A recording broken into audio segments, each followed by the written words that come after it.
All right, let's talk Dallas Cowboys. I'm Nick, and this is our daily Cowboys show. The Dallas Cowboys have wrapped up their 2025 regular season, albeit in a disappointing manner. We'll break down everything that happened in what was basically a pseudo preseason game, if we're being honest, but we'll look at it with a future focus as we should. But first, let's get started as we always do. A little stat of the day, a little palate cleanser, if you will. And I want to pull up this post on X, courtesy of Ryan Fowler. And he wrote the numbers on Tyler Booker's rookie season for Dallas: 631 pass pro snaps, most of any rookie interior offensive lineman, 3 sacks allowed, 6 games of 40-plus pass pro snaps with 0 sacks allowed, foundational piece in the middle for the Cowboys. Listen, when the Dallas Cowboys drafted Tyler Booker in the first round of last year's NFL draft, there was a few question marks like, hey, listen, he's a good player, maybe a little bit of a reach here. It's a guard. How important is it? The reality is Tyler Booker has been a really good player for Dallas, and like Fowler notes here, a foundational piece of this offensive line going forward. They want to be a power team. For the most part, they were all season. Booker did well running the football, good pass protection, as well as the numbers highlight there. If you look at this team, remember, Zach Martin was a mainstay for so long, big questions. With Martin gone, what are they going to do at guard? If guard becomes a weakness, a lot of things could fall apart. Wasn't the case. They drafted Booker. He stepped up and was really good all season long. He's got a bright future for the Dallas Cowboys. And with that, let's go ahead and pull up some of the news from the game yesterday and after the game. So this is courtesy of Patrick Walker at Voice of the Star. Obviously, a key element of the Cowboys game was the debut of Phil Maffa, the debut of guys like Josh Butler, but the resurgence of a guy like Jaden Blue, a guy who had a lot of promise, had some injuries early in the season, and had some hiccups during the season. And I think after the game, and he had a good performance, we'll talk about that a little bit later, but I think what happened after the game is really insightful. I think this kid's on the path to maybe something special next year and potentially beyond. Patrick Walker wrote, Jaden Blue's final words to me after a dynamic showing in his first NFL touchdown in the Cowboys finale versus the Giants. That was a preview of next year. Walker went on to write, Jaden Blue admitted he needs to find consistency in his practices with the Cowboys, implying that's a key reason he couldn't find his way to the field. The rookie running back promised it wouldn't be an issue in year 2. He took his lumps in year 1.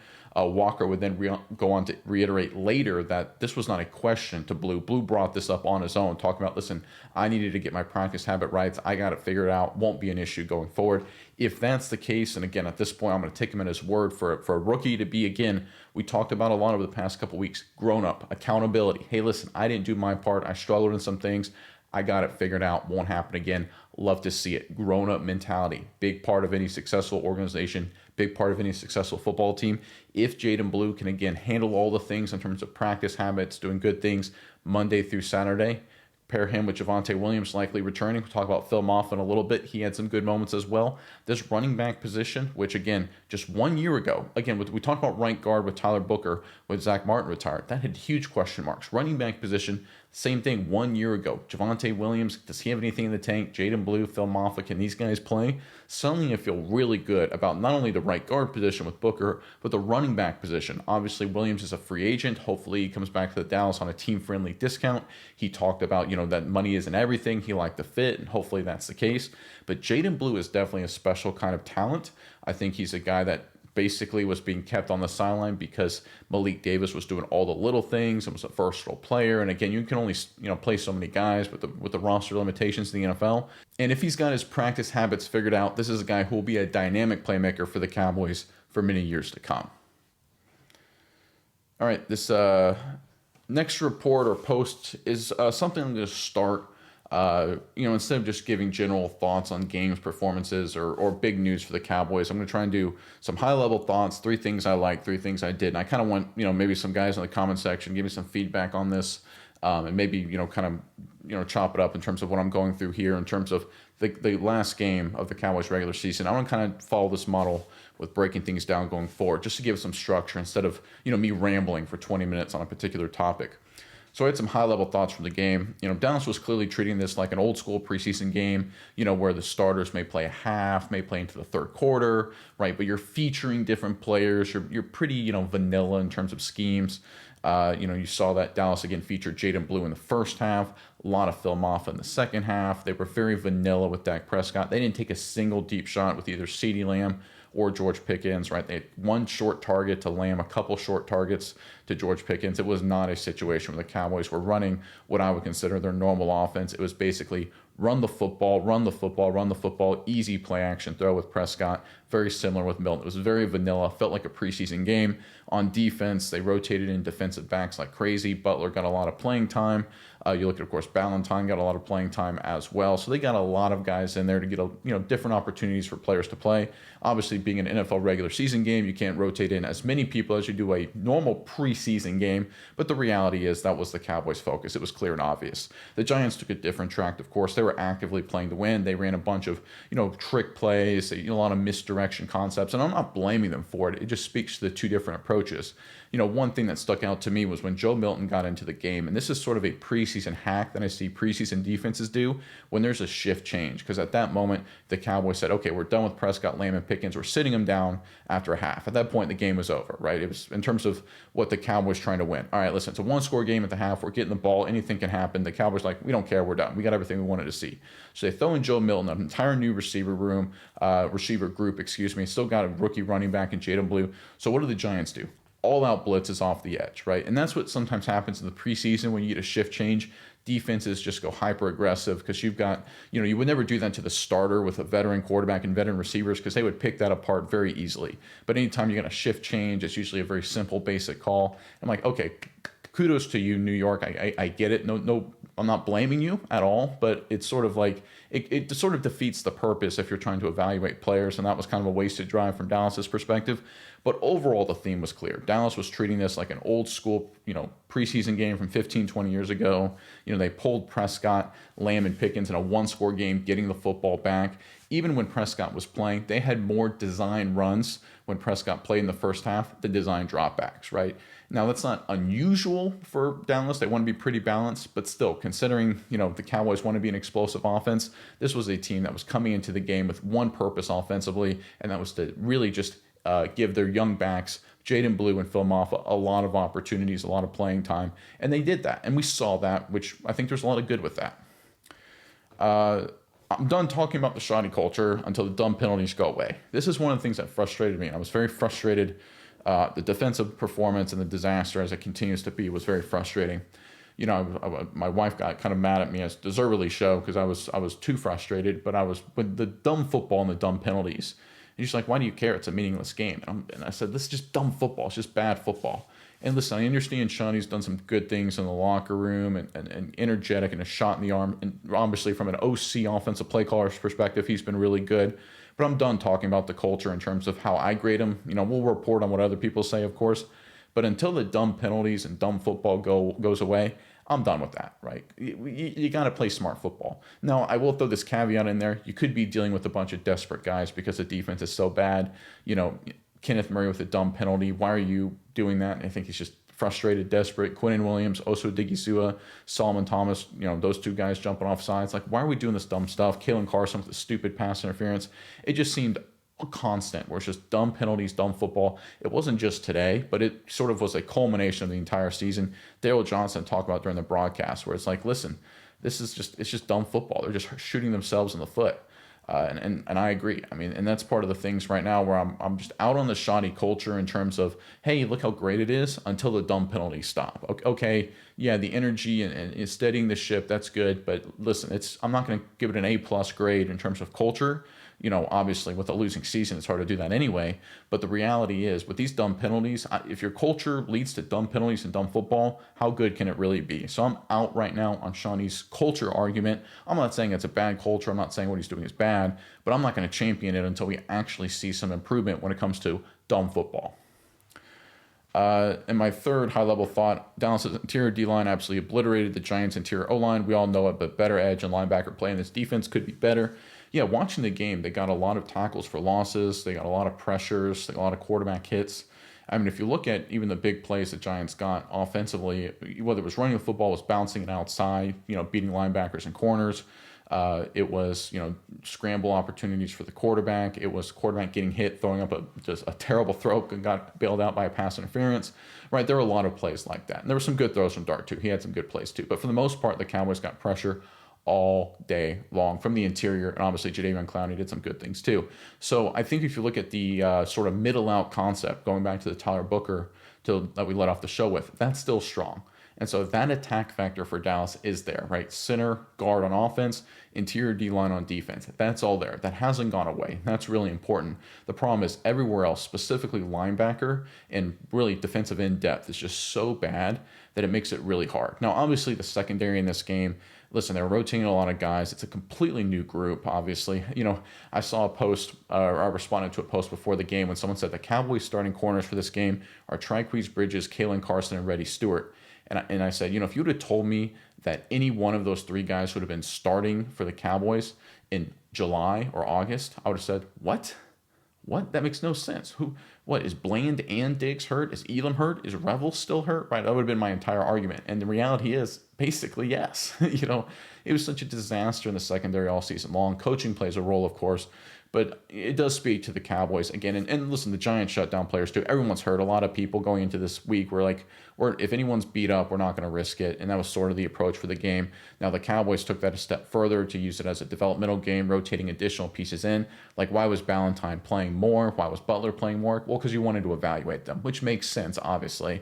And I think that was the right approach. And that's why I give Shadi a lot of credit for this game in terms of looking at, what was the goal of this game. They would not get anything from winning this game in terms of making the playoffs or improving their anything. The only thing they would get is vanity metrics, right? People in the business world, when you hear the term vanity metric, it's a number that you come up with or a statistic to follow that makes you feel good, that doesn't really help you at all, right? A vanity metric may be like leads called if you're a sales. Like, I called 500 leads today. Well, great. How much sales did you make? I don't want to talk about that. Getting to 500, keeping the Dak, full season starting, no losing season streak alive, keeping the beating Giants streak alive. Those are vanity metrics. They don't matter for anything. And I think that's really important that the Cowboys at least seem to be putting some of that aside, or even if it wasn't their plan to do that, now that a lot of that's put aside, we can stop with that. And I think that's really important when you're trying to refocus any football team and get them headed in the right direction. But when I look at this team going forward, the middle of both the offensive line and the defensive line are good. Obviously, I think we have to now work out to the next level, linebacker and defensive end, and that's got to be a huge focus this offseason. All right, three things I like. Jaden Blue, if he's consistent in his practice habits, he's a player. He had a nice game. I mean, even his negative plays, it was more because the Giants were, again, doing that preseason hack that defenses do where it's like, hey, we got a shift change on offense, and they just blitz everybody on the outside just to blow up a running play because it's a new quarterback, new receivers, and you would never do that against a starting, you never do that against Dak Prescott with CeeDee Lamb and Pickens in the game. You get eviscerated. But they took advantage of it, and credit to them for doing that. I'm not blaming them. It just speaks to the different mentality in the game, right? The Giants were still running trick plays and reverses and crazy misdirections and, Jackson Dart taking deep shots and while getting hit. While the Cowboys with Dak Prescott were like, okay, play action, short throws, and run the football a million times with Jaden Blue and Phil Maffa, and let's get Prescott and Lamb and Pickens out of here. It's just a different approach. I'm not giving the Cowboys excuses. It was a horrific defensive performance. So I'm not saying, hey, it's about giving everybody a pass. It's certainly not doing that at all. But it just was a different approach the Cowboys were taking with this game, which I appreciate, right? Because if the Cowboys would have given Hunter Lipke 20 carries, I would have been like, why? Why are we doing that? Or if they would have, kept Prescott in for 4 quarters and just, pulled out a 40-37 victory again, I would have been like, what does that give you? What is that? Yeah, it makes me feel good for a minute, but what does it really give you? And I think that's the approach that the Cowboys took into this. Listen, Prescott wanted to play, so we're going to let him play.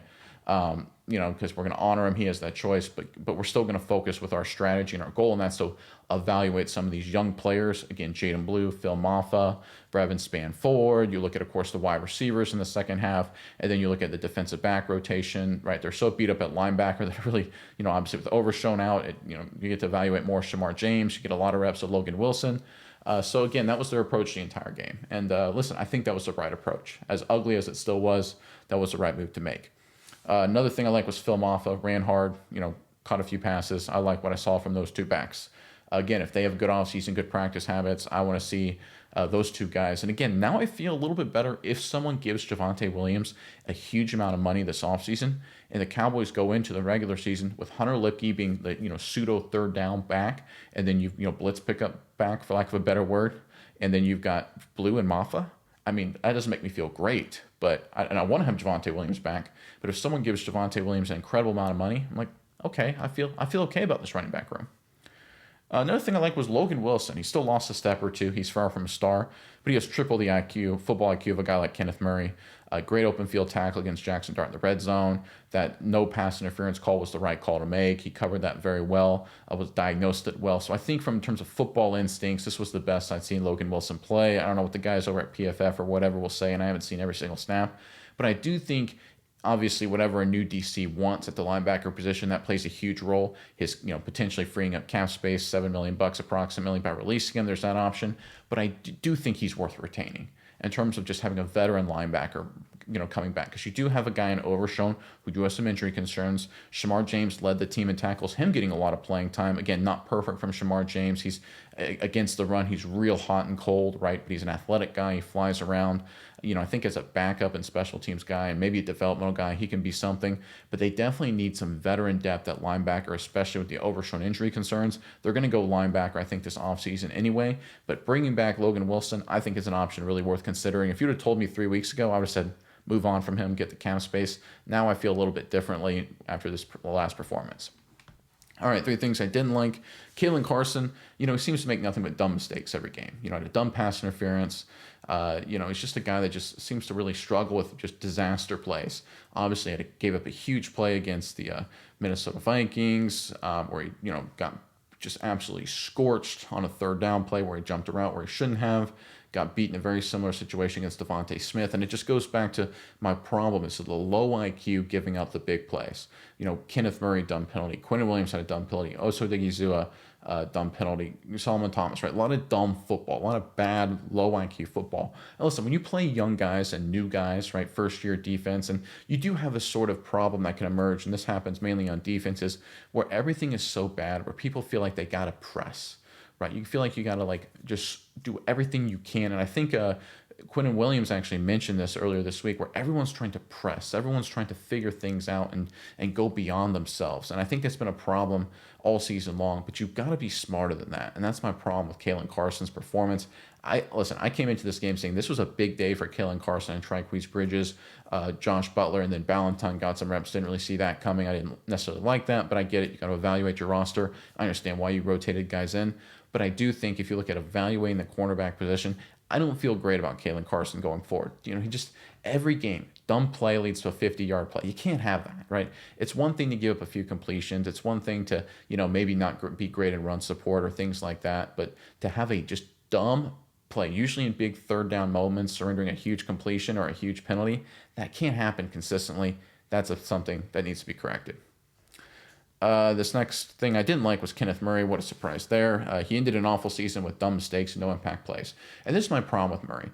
I can't think of any play he made all season long. I think he had 1 tackle for loss against Washington Commanders that I remember, and their first matchup. And I think he deflected a pass against the Raiders that resulted in a Marquise Bell interception. And that's really it in terms of impact plays. And I remember some whiffs. He had chances at other impact plays. I think maybe he'd been part of a 4th down stop week 2 against the Giants too, right, in an incomplete pass. So again, we're talking over the course of a 17-game season, got a lot of playing time. And I can remember 3 plays that were like, hey, that was a good job by Murray. That was a nice play. And I can remember a lot of misses, a lot of duds. We all can. And now we got dumb football, dumb IQ, and it's just been a problem with Murray all season long. He'll be gone this season. But the fact that it was noticed during the game by the Cowboys beat reporters, where it was like, Solomon Thomas, dumb penalty out of the game. Oso Digizua, dumb penalty out of the game. Quentin Williams, dumb penalty out of the game. Kenneth Murray, dumb penalty staying in the game. And at the time, I'm like, what is Shoddy doing? What are we doing? And then I had to correct myself on social media and say, okay, I'm wrong. I was incorrect in the moment, in the heat of the moment, because those personnel decisions on defense aren't made by Schottenheimer at the time. They're made by the defensive coordinator, right? And that, again, is Eberflus and the coaching staff, right? If everyone else but Kenneth Murray if they commit a dumb penalty and they're pulled out, you don't pull out Kenneth Murray, what are you doing? And it speaks to, again, the arrogance of Eberflus, and it just speaks to the awful season Kenneth Murray had. Listen, he's gone as a Dallas Cowboy, so I don't want to live on it too much, and I wish him nothing but the best going forward. But man alive, just a disastrous performance from Murray, and just a part of a disastrous season of performances for the Cowboys linebacker. And one other thing I didn't like was Dante Fowler's had a non-impact, as he was almost all year. I think he had one good game against the Jets, if I remember correctly, and had an unblocked sack against Arizona. And I think that's all I remember. Guy's a liability in run defense, has been a liability in run defense all season long. Got obliterated a couple times that allowed the Giants to bounce outside, very similar to what happened to the Cowboys against the Carolina Panthers earlier in the season. He just is not a good football player.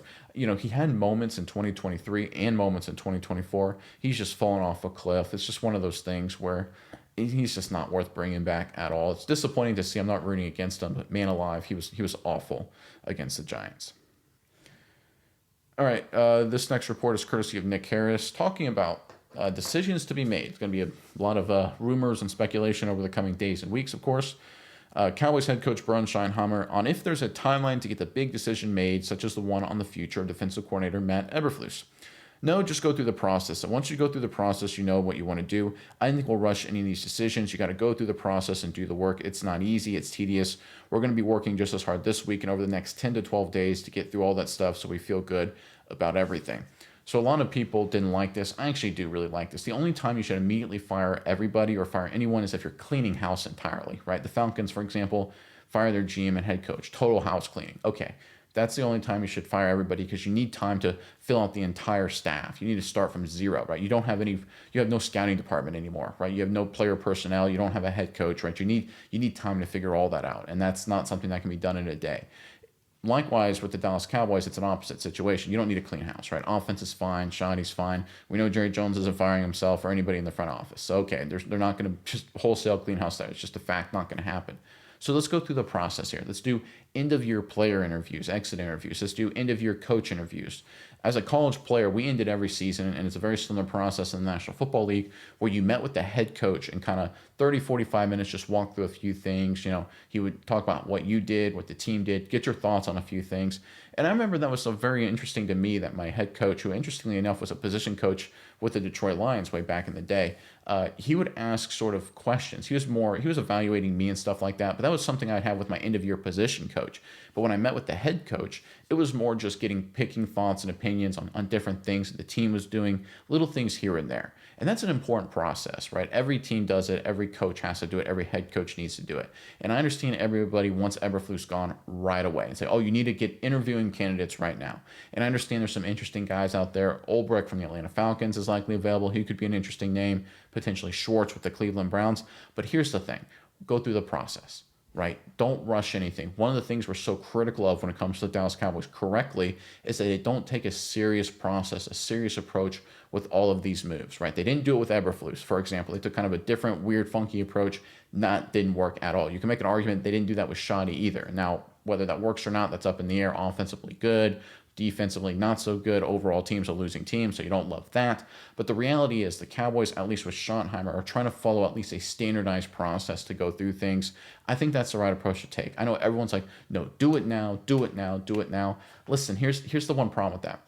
Anytime you fire the defensive coordinator, you basically fire the entire defensive staff, right? Everyone kind of just bails, right? That's just how it works. Same thing with the head coach. You fire the head coach, you fire the entire staff, and everyone bails. You don't know in terms of outside the organization or as a head coach if there's some junior level staffer that's like a genius, that's like really good. So for example, Jay Gruden was fired as the head coach of the Washington Commanders, right? He was not viewed as a good coach, not viewed as a very good head coach at all.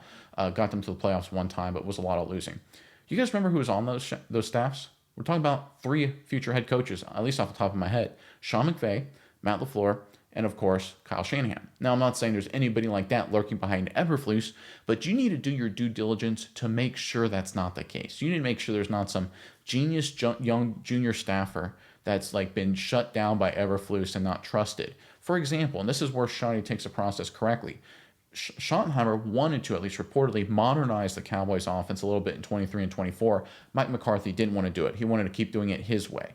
And of course, that limited the Cowboys' upside both seasons, and it really came to a head in 2024 offensively with their struggles, even when Prescott was healthy.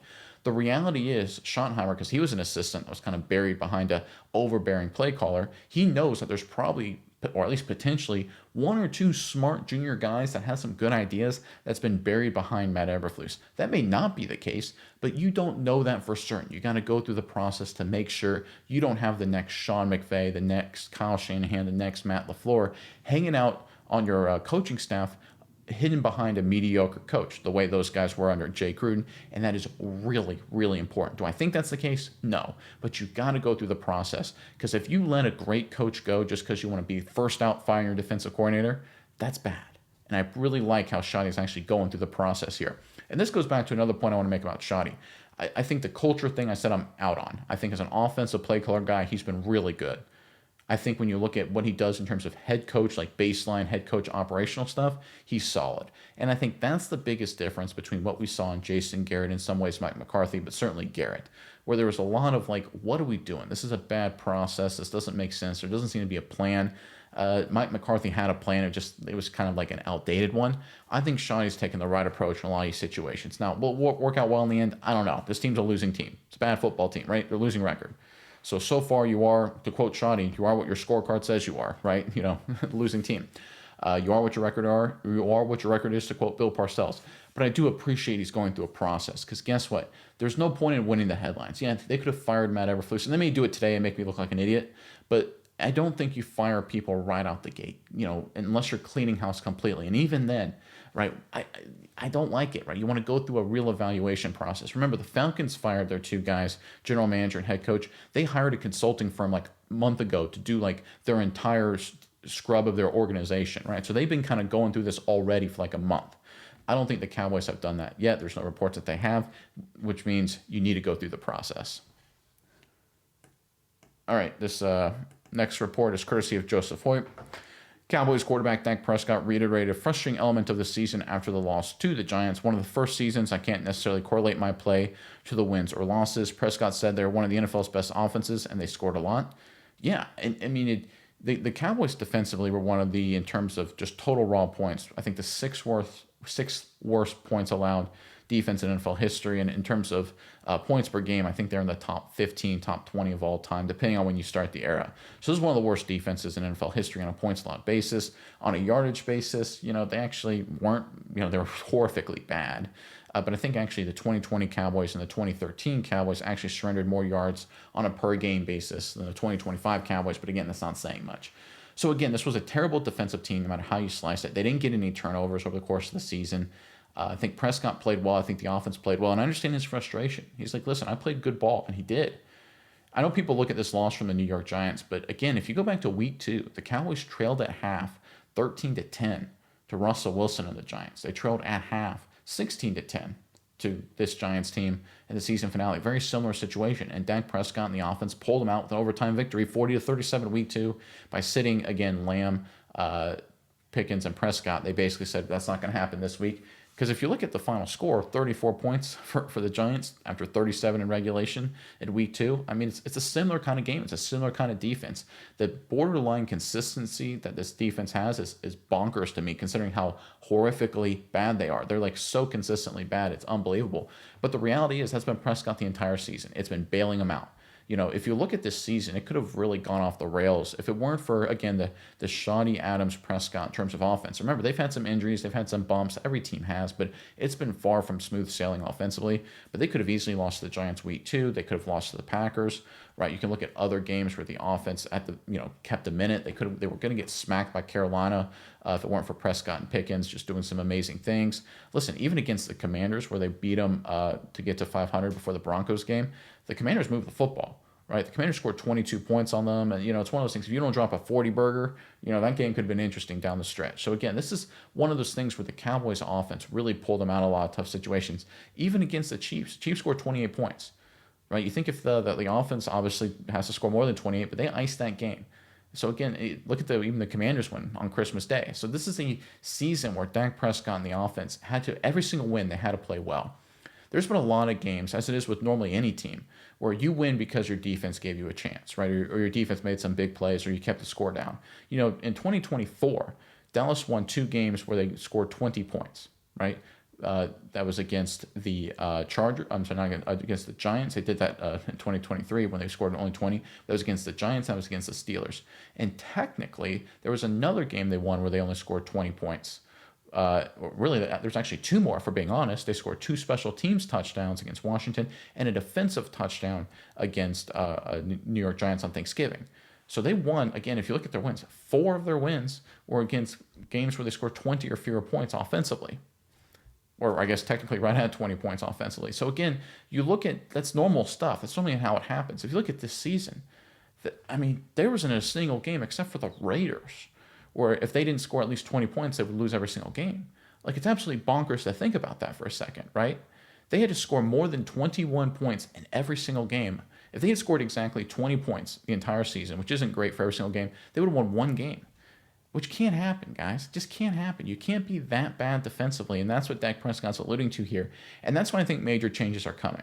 Because before the game and over the course of the week heading into this, as everyone's doing their post-mortem, obviously there was a game to be played, but it was, week 18 is what week 18 is.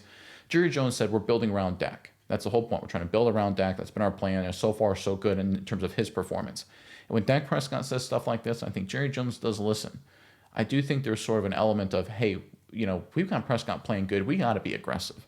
Now, they got the first-round picks. They've got some cap space and maneuverability. So I think they're going to be fine in terms of adding some pieces. But I think front office is going to hopefully see this and say, we got to be much more aggressive. We got to go out there and not just say, we'll get 2 first-round picks on defense and be okay. No, we need to go out there and add a starting corner. We need to go out there and get Trey Hendrickson in the offseason. And if we keep Logan Wilson, he'll be one of the linebackers in the draft one. If we trade or if we cut Logan Wilson, we got to add a linebacker, right? There's going to be a lot of things happening, maybe even add a veteran safety too.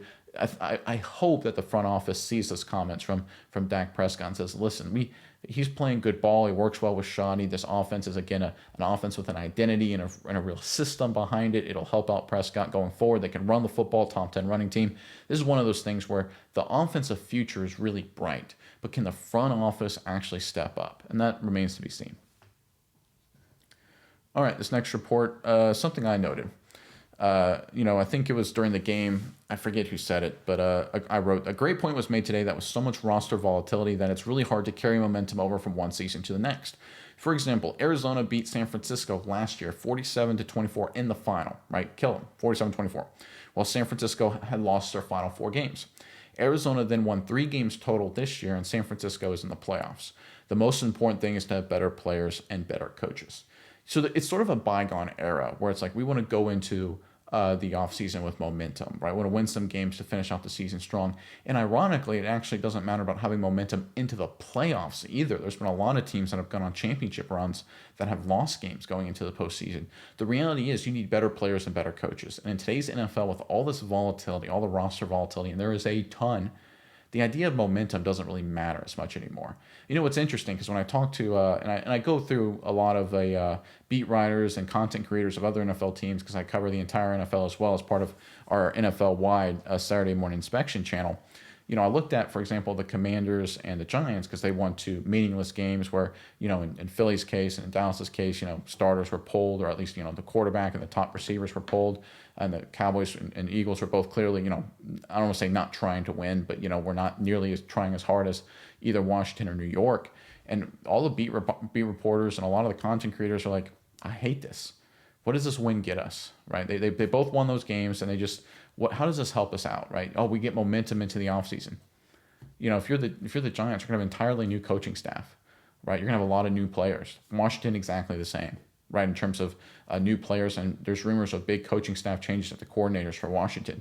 So what's the momentum? There's no, continuity, Jerry Jones likes to say, and I'm not just picking on those 2 teams. There's other teams as well. But, you get this situation where, what does this buy us? And this is important because I've always been, mainly because I have sort of an old school mindset. No, you want to finish the season strong because you can carry that into the offseason. And then I remembered in my playing days, looking back at college football, I'm like, I never once went into a training camp or even a spring ball. And I don't remember anyone thinking like this. Again, this is college, where the impact of how we played at the end of the prior season had any impact at all what we were doing. A lot of times it had none, right? We didn't even it wasn't something that ever crossed anyone's mind, right? Maybe it did something with the coaches. I kind of doubt it. And that's sort of how every season is so different. And that's college ball. Professional, with all the volatility and the changes, I would imagine it's even more extreme. I'm not a big believer in momentum into the playoffs anymore. I'm not a big believer in momentum from one season to the next. You've got to get better players and coaches. That has to be the priority. Again, I'm going to use that example a lot. The Arizona Cardinals eviscerated San Francisco last year in the season finale. Building momentum, 47 points. Oh, division rival. Man, they look good. how they do this year, how the 49ers do this year. Again, the key, as always, is to get better players and coaches. That's got to be the priority this offseason. All right, this next report is courtesy of John Machota, talking about a huge priority for the Cowboys. He writes, Cowboys defensive end Jadeveon Clowney recorded a career-high 3 sacks, forced fumble, and a fumble recovery today versus the Giants. He sounds like someone who expects to be back in Dallas next season. If we keep working the way we're working, it's eventually going to come our way and happen the way we need it. We just got to go into the offseason, prepare, come back, and try and do it again. Dak Prescott, we need him. We want him. He goes out and has a game like this. It's like, damn, bro, you're making the price tag high. You're making it harder. But the type of guy he is, the type of player, leader, honestly, yeah, he's somebody I want around, somebody I think we need around. He's been awesome. He's been a great teammate. Yeah, Jadeveon Clowney was, basically what everyone hoped Dante Fowler could be and Sam Williams could be. And listen, they got, at least they got that right. Obviously, the Fowler and Williams signings did not work out at all. But I do think Jadeveon Clowney, bringing him back is a priority. He sounds like he wants to come back to Dallas, very similar to Javonte Williams. And I know I just said I'm done talking about the shoddy culture, but I can't help it for a second and wonder, why? Why would Javonte Williams and Jadeveon Clowney, for two very different reasons? I mean, Williams obviously had a breakout season. Jadeveon Clowney, obviously at the end of his career, maybe has another season or two left in the tank. It's hard to tell exactly. Why is everyone so excited to return to Dallas, right? And I think a lot of it is what Jerry Jones, and we're going to give credit to Jerry Jones here in terms of, and the Jones family at large, in terms of the investments they've made and the star and everything like that to make it a great environment. We covered how Logan Wilson and his family loved everything with the facilities and how team friendly they were. And it just reminds me, it's like, maybe grown-ups love having grown-up places to work. Right, because I remember, a little later in my career, there were some young guys that were at least younger than me. I'll say it like that. That loved the startup atmosphere. Oh, there was a work share. They went at like a WeWork or something like that. I'm like, listen, man, I don't want that. Right? I don't want to work at something like that. It sounds silly. Although you don't understand, man. They got like a beer on tap there. I'm like, oh, they got whatever. And I'm like, what? Listen, I'm married, man. I got stuff to do. I got chores to do. I got errands to do. Got a baby on the way. Whatever. Right? It's like, I'm not trying to toot my own horn here, but I think a lot of you guys can relate to that. I got grown-up stuff to do. And I think what the Cowboys have done, and this is what the Jones family has done to their credit, is invest in the Cowboys facility and infrastructure to be very pro-grown-up, right? Trayvon Diggs has trouble. Micah Parsons has trouble. Grown-up issues, right? Who doesn't have trouble? Dak Prescott, Jadeveon Clowney, Javonte Williams, they want to return, right? It seems like the grown-ups don't have any problem integrating into this new Dallas Cowboy in terms of what the infrastructure has been over the past few years. And I think that's important, right? You want grown-ups on your team, obviously. Obviously, you want talented players, but you need, mature guys. And I think Jadeveon Clowney and Williams and a bunch of these other guys wanting to return, I think that's a good sign when it comes to the infrastructure in Dallas. I do think it's a good sign of, how they don't hate Schottenheimer, right? It's one of the challenge for some coaches. You don't know if players just, man, I hate playing for this guy. I hate this team. And for veterans, you always have that in the back of your mind. At least he's not that kind of problem. So that's good there for sure. Look, I think the Cowboys, if they can bring back Jadeveon Clowney for the right price, they absolutely should. He's a playmaker. They need him on defense. Listen, they probably need to add 2 defensive ends and a linebacker at least in the offseason, right? And that's if they retain Logan Wilson. If they cut Logan Wilson, 2 linebackers and 2 defensive ends, right? 1 veteran, 1 first-round pick. I'm cool with that, however you want to mix it up. But they need playmakers on defense, and it starts with the front 7. And bringing Jadeveon Clowney back can certainly be one of them, right? But I think they need 4, right? I think bringing back Clowney, Ezaraku, a first-round pick, and a free agent, a quality guy, I think that gets you going somewhere. I think linebacker, I think free agent and a first-round pick makes sense. If you can add a veteran corner, maybe a veteran safety, that would be great too. But honestly, I'm okay punting to the secondary for now. I really am, because got to figure out the front 7. I know the secondary looked bad, but listen, it was a sort of weird game, a weird situation, and the coaching in secondary has been so bad all season long. I don't know how much I can grade this cornerback room. I really don't, because it's been so awful. Now, it's been a bad one, a lot of young guys playing. I get all of that. But until they figure out the front 7 and until they get a new DC in there and a new staff, I don't know what this cornerback room can be graded against. So I'll probably prioritize, and I've been consistent with this, the front 7 if I'm the Dallas Cowboys. All right, and I want to end on this. This is sort of interesting. This is from Ari Myrov. He noted that the Green Bay Packers, they rested a lot of their starters for the upcoming playoff game. The Packers just called a timeout with 1 second left to kick a field goal to avoid a 16-0 shutout. I think they had like no offensive yards the entire game. It was just an ugly, awful game across the board for both teams. They were down 16-0. They called a timeout and they kicked the field goal with 1 second left instead of taking a shot to the end zone or just running the football out. Obviously, they lost the game. To me, this is embarrassing. This is humiliating if you're an organization, right? Listen, I have no problem, taking shots to the end zone. You're down 16-0 with a minute to go. You're trying to, it's a 2-score game. You get a touchdown, a 2-pointer, onside kick, touchdown, 2-pointer. Maybe you can get some magic happen, right? You got guys on the field competing, but then keep playing as if to win. A field goal with 1 second to go. I can even understand a field goal with 4 or 5 minutes to go. You're like, hey, listen, the game's over. It's 4th and 12. Let's kick a field goal. I don't necessarily love it, but I get it. But with 1 second to go to avoid a shutout, that's embarrassing. Again, it goes back to vanity metrics. What matters? Do vanity metrics matter? Hey, listen, we beat X team certain times of the row. We had, this consecutive winning seasons or whatever it may be, or this, the metrics that don't matter. What matter is winning and losing, specifically championships, and building a championship caliber team that can execute, win those championships. And kicking a field goal with 1 second left to avoid a shutout, that just is such a terrible message to your team. Now, I don't think it'll affect Green Bay going forward, but I just hate it because it's like, it's the most vanity metric thing I've seen in a very, very long time. And I haven't seen any reporting, and I'm open to a fact check where there wasn't some like incentive-based thing for the kicker, where if he made a kick, he got, hit a contract incentive. That would be the one exception. I kept looking for that. I couldn't find it. Maybe that's the case, and I just haven't found it yet. But, outside of that, we're like, hey, if he makes one more field goal, he hits his bonus. Okay, that's different. But the reality is, like, this is just such a loser thing to do, right? I'd much rather you run the football or kneel it down than try and do this. Because this is, again, the most vanity metric of vanity metric. You lost the game. You got dominated. You were resting your starters. It happens. Like, Week 18 is a pseudo preseason environment. We get it. No one would have criticized the Green Bay Packers at all. But what are you doing here? I think it sends a bad message to your team. That's just my take anyway. All right, let's get into the comments section. Fewer comments today, obviously, with it being game day. We'll get started with It's Juma 3231 posting this right after the Clowney fumble recovery. Sign him today. Yeah, I agree there. This team looks so bad the first time I'm truly questioning Shoddy. It's one of those things. So keep in mind, and this is one of my frustrations, is that what we saw defensively is what we've seen all season long, is that without Prescott, without Lamb, without Pickens, it wasn't even competitive, right? Again, the Cowboys had to come back and beat the Giants a lot in the second half at home in Week 2. Right, so again, that's a very similar situation. If Prescott and Lamb and Pickens play the second half and the Cowboys aren't, actively just trying to, work in Maffa and Blue to see what they have there, do the Cowboys win the game? I don't know. Is it a lot closer? Absolutely. It's probably at the very least a 1-score game down the stretch, and the defense sucks, but you feel better about it, right? It may feel like the Minnesota Vikings game in a lot of ways. So again, I'm not saying you shouldn't feel bad, but I think, again, the approach from Dallas and Shoddy, I think, was the right one, as maddening as it was, to get Maffa and Blue opportunities, because we know Prescott, Lamb, and Pickens are good, right? How about the fact that Ferguson was in the game blocking, having him block all game long? Love to see that. But we know those Pickens and Lamb are really good receivers, right? We know Prescott's good, right? We don't need to see them do those things. Now, I think they wanted to play those guys because they wanted to play themselves. So I think Shoddy was like, listen, you guys want to play? I'll play it. I'll give you that. I'll respect that. But we're going to treat it like a preseason game where we're going to be bread and butter. We're going to give you one throw to Lamb. It's going to be like a 4-yard out. We're going to give Pickens a couple quick short throws, and that's it. And we're going to keep it very vanilla on offense and run the football and see if we can see what we have in Maffa and Jaden Blue. And that was their approach. And it led to, of course, not a great offensive performance like we've seen in the preseason with Joe Milton. Very similar, right?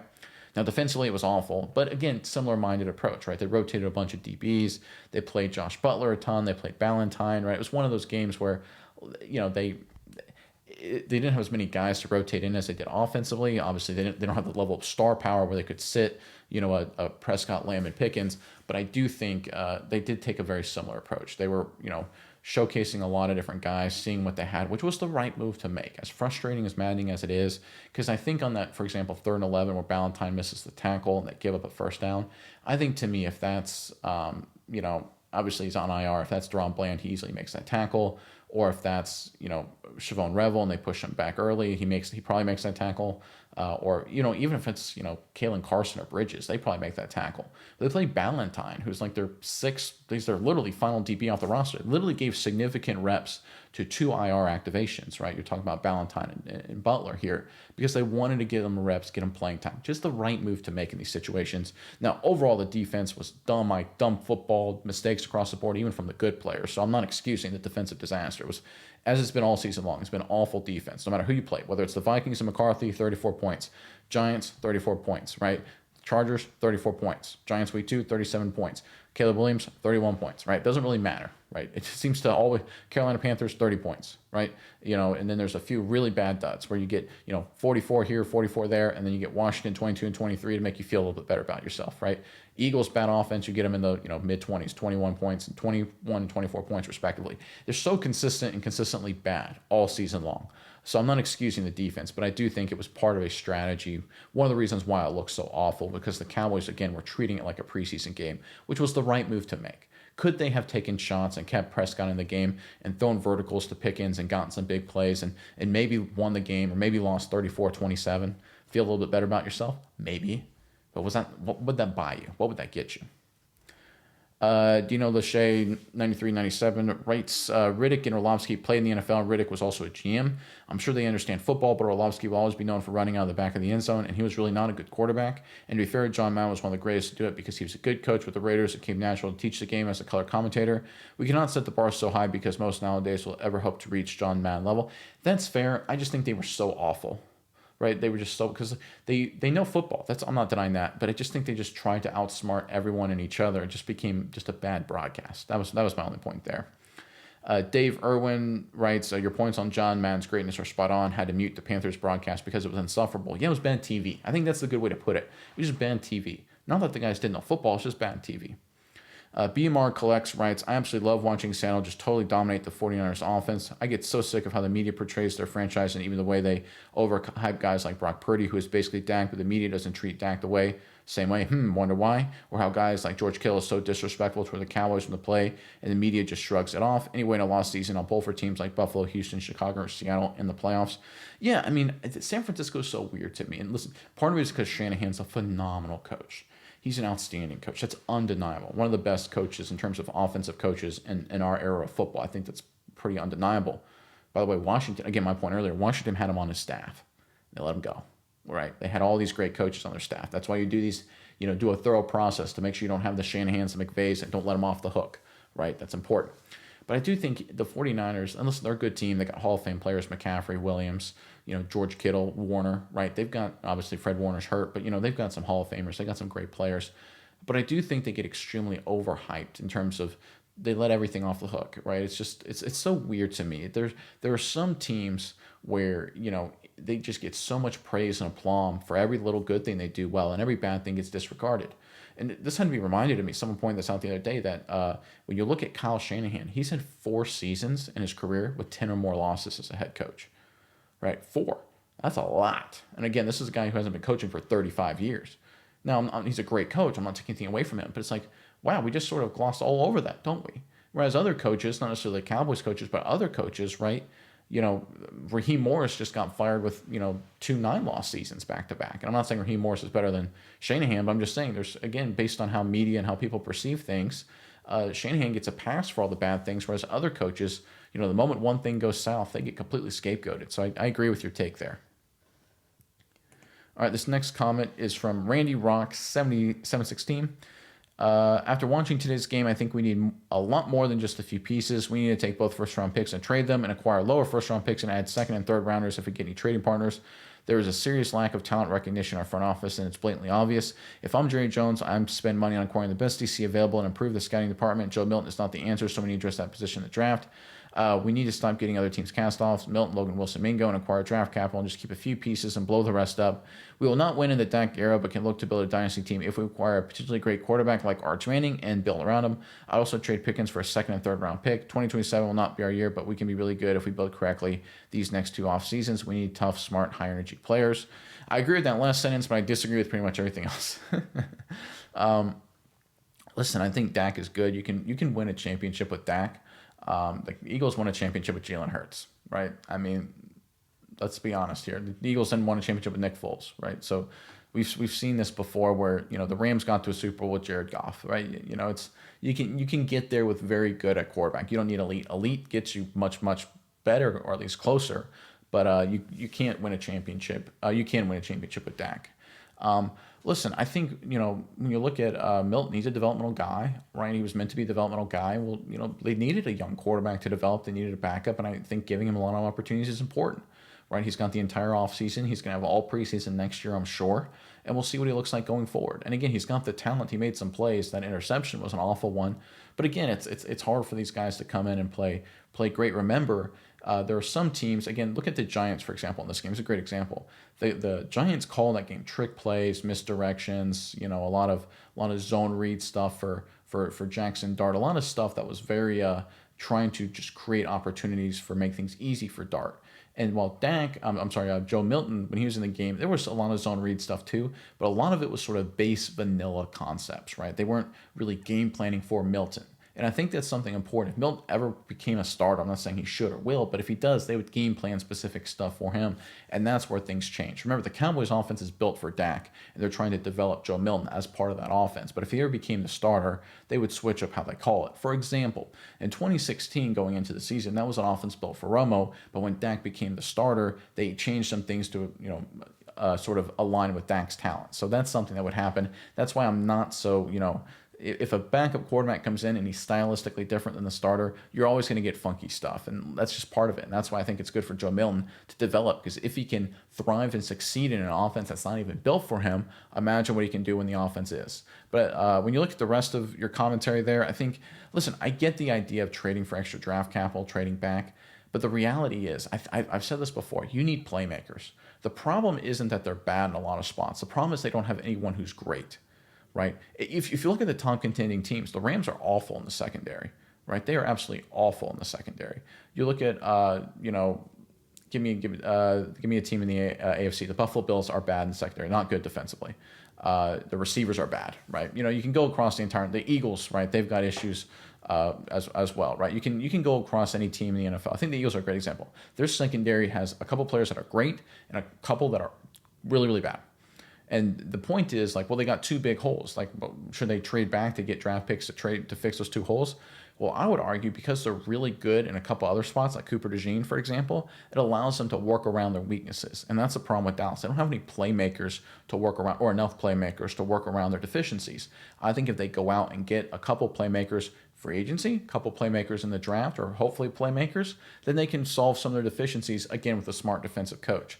I think the secondary is a problem. I think that's 100% fair. But remember, Deron Bland's not playing. Revel wasn't playing. Trayvon Diggs was cut before the game. He would have played in this game if they weren't trying to just evaluate the young guys. I'm not saying it would have been great, but let's put a big grain of salt here. What you basically saw was the Cowboys practice squad third team receiving corps. Now I know the Giants had guys out as well, so I'm not excusing them.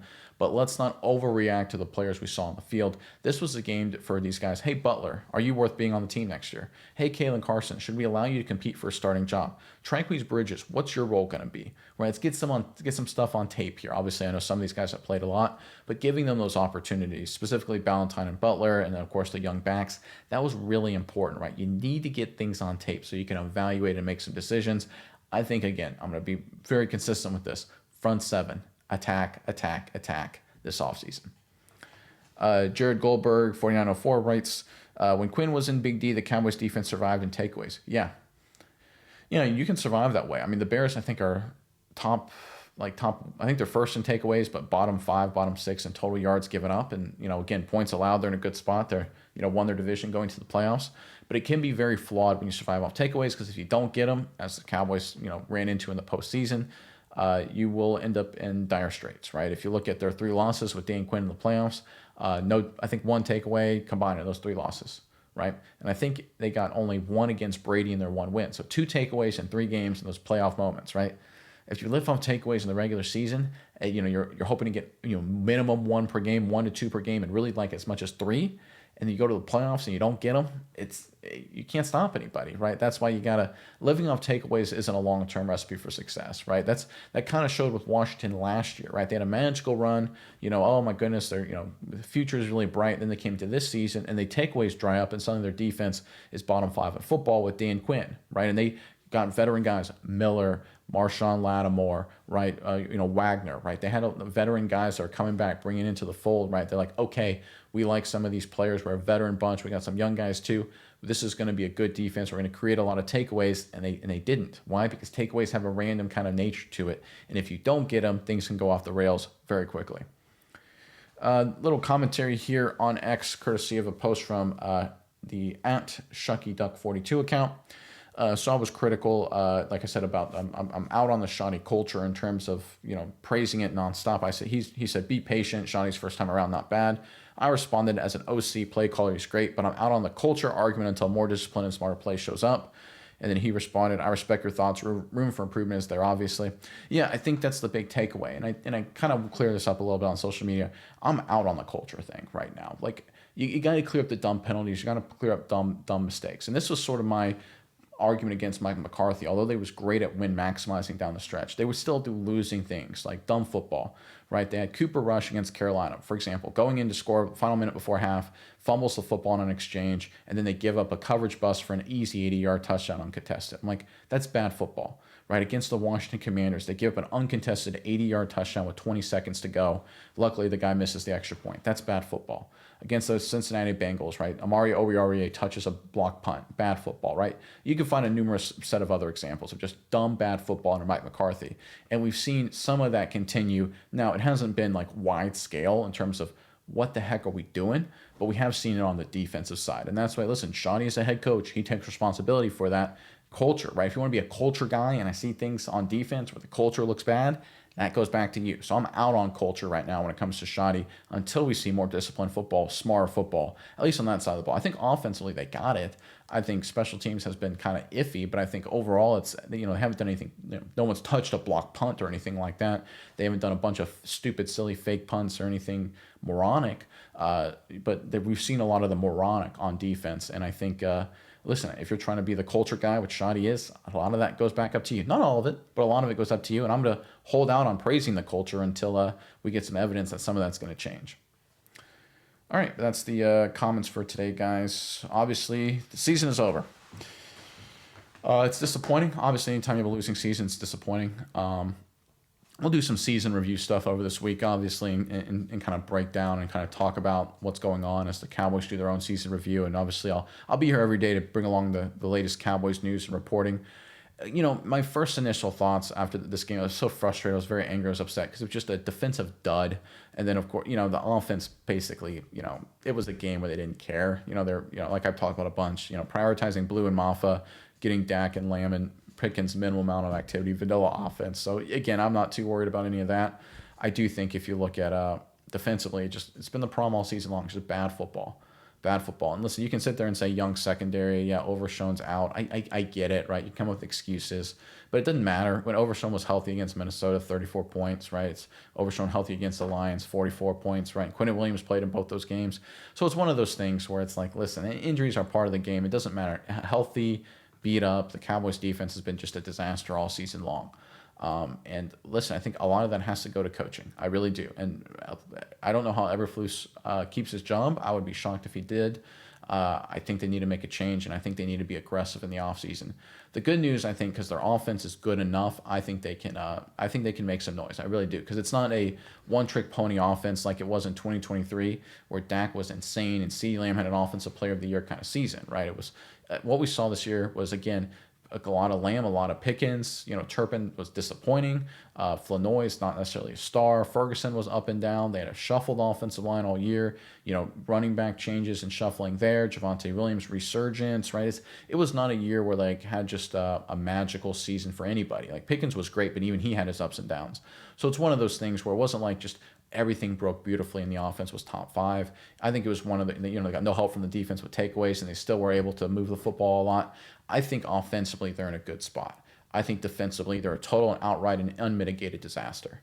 And I think that's undeniable. And that's the part that frustrates me. It's talent, it's coaching, it's smart, it's low IQ football. It doesn't matter who they play.